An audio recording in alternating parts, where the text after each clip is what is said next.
Welcome everyone, welcome back to my YouTube channel wonder mix.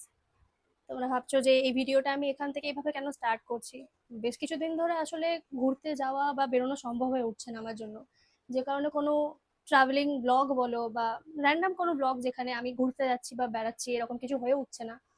তো আমি normally আজ ভেবেছিলাম যে তোমাদের জন্য একটা ভিডিও আনবো যেখানে নর্মালি আমি তোমাদের সাথে কথা বলতে চাই বা কিছু জিনিস জানাতে চাই, এবং সেই জিনিসগুলো তোমাদের আপকামিং ডেজ বা ফিউচারে হয়তো কোথাও না কোথাও ওটা কনফিডেন্স বাড়াবে, মোটিভেট করবে, আমার মনে হয় সেটা। আমি আমার কারেন্ট লাইফে যেটা ফিল করছি আমি সেটা তোমাদের সামনে এক্সপ্রেস করতে চাই। তো আমি যদি তোমাদেরকে আমার নিজের প্রপার জার্নিটা বলি, তো নর্মাল আমি একটা মধ্যবিত্ত ফ্যামিলি থেকেই বিলং করি, যেখানে আমার নিজেরও স্বপ্ন ছিল যে না আমিও কিছু করব, সরকারি চাকরি করব, ফ্যামিলির পাশে দাঁড়াবো, কিন্তু পরিস্থিতির চাপে মানুষের স্বপ্ন এবং ইচ্ছেগুলো বদলাতে থাকে, এবং সময়ের সাথে সাথে আমাদেরকে সেইভাবে বদলে যেতে হয় যেভাবে আমাদেরকে পরিস্থিতি বা সময় এগিয়ে নিয়ে যায়। তো সেরকমই কিছু একটা স্বপ্ন ছিল যেখানে ক্লাস 11-12 পড়ার পরে আমি আস্তে আস্তে আমার ভাবনা চিন্তা ইচ্ছে সবটাই বদলেছি নিজের ফ্যামিলির জন্য এবং পরিস্থিতির জন্য। আস্তে আস্তে বুঝতে পারি যে না, যতটা প্র্যাকটিক্যালি আমরা ভাবি যে পড়া করব চাকরি করব জিনিসগুলো ততটা সহজ আসলে কখনোই হয় না। তো মেনলি তারপরে যখন ভাবলাম যে না, পড়া যখন করছি পড়া চালিয়ে যেতে হবে, এবং পড়া চালিয়ে যখন যাচ্ছি তার সাথে সাথে সাইড ওয়াইজ আমার কিছু না কিছু করতে হবে, নিজের ফ্যামিলিকে সাপোর্ট করতে হবে। যে কারণে আমি সোশ্যাল মিডিয়াতে আসি এবং নিজের কিছু না কিছু একটা পরিচয় তৈরি করার চেষ্টা করছি। আমি আজও চেষ্টা করে যাচ্ছি, আমি এখনো বলবো না যে আমি কিছু করে নিতে পেরেছি বা কিছু একটা আমার এখন আইডেন্টিটি হয়ে উঠেছে, কিন্তু এই জায়গায় দাঁড়িয়ে আমি শুধু চেষ্টা করতে পারি এবং আমার চেষ্টাটাই তোমাদের সামনে আমি তুলে ধরছি।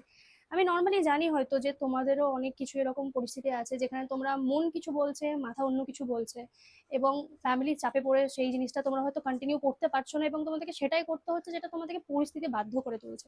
তো আমি একটা কথাই বলতে চাই তোমাদেরকে যে লাইফ অনেক সিচুয়েশনে অনেক ভাবে তোমাকে হেরে যেতে বাধ্য করবে এবং নিয়ে যাবে, কিন্তু সেই জায়গায় তোমাদেরকে এইভাবে হেরে গেলে চলবে না। তোমাদেরকে ভাবতে হবে যে আমি কি করে বেটার হতে পারবো, কি করে বেটার মানুষ হতে পারবো, বেটার কাজ করতে পারবো। পড়াশোনাটা কন্টিনিউ করতে হবে, কারণ আমাদের শিক্ষাটা খুব প্রয়োজন এবং জরুরি নিজের day to day life belong করার জন্য। তো পড়াশোনাটা কন্টিনিউ করতে হবে, ওর পাশাপাশি কিছু করতে পারো তুমি। হতে পারে তুমি টিউশন পড়াচ্ছ, হতে পারে তুমি নিজের কোনো ক্রিয়েটিভিটি, তুমি ডান্স জানো ভালো, তুমি ড্রয়িং করতে ভালো জানো, তুমি আবৃত্তি জানো, তুমি যেটাতে বেশি ভালো। তুমি হয়তো সোশ্যাল মিডিয়ার সামনে আসতে পারো, তোমার ফটোগ্রাফি ভালো, তোমার যেটা খেলতে ভালো লাগে, ক্রিকেট হতে পারে, টেনিস হতে পারে, তোমার যেটা করতে পছন্দ তুমি সেইভাবে কন্টিনিউ করো, কিন্তু সাথে সাথে পড়াশোনাটাও করো, যেটা তোমার লাইফে কি হবে হয় এটা না হলে তোমার কাছে অপশন বি আছে। আমি মানছি কেউ কেউ বলে হয়তো অপশন বি থাকাটা জরুরি না, কিন্তু তুমি যদি মিডল ক্লাস ফ্যামিলি থেকে বিলং করো তাহলে অপশন বি থাকাটা জরুরি। কারণ তুমি জানো না যে আজ এটা ওয়ার্ক করবে কিনা, তো বাই চান্স যদি আজ এটা ওয়ার্ক না করে তোমাকে অপশন বিটা চুজ করে নিতে হবে। তো আমি জানি যে অনেক কেউ বলবে এভাবে যে নর্মালি কেন ভিডিও আনছো না বা এরকম কিছু। তো এই সব রিজন গুলোর জন্যই। আর বাকি তো বুঝতেই পারছো অনেক কিছু ইস্যুস থাকে যে কারণে মানুষ করে উঠতে পারে না।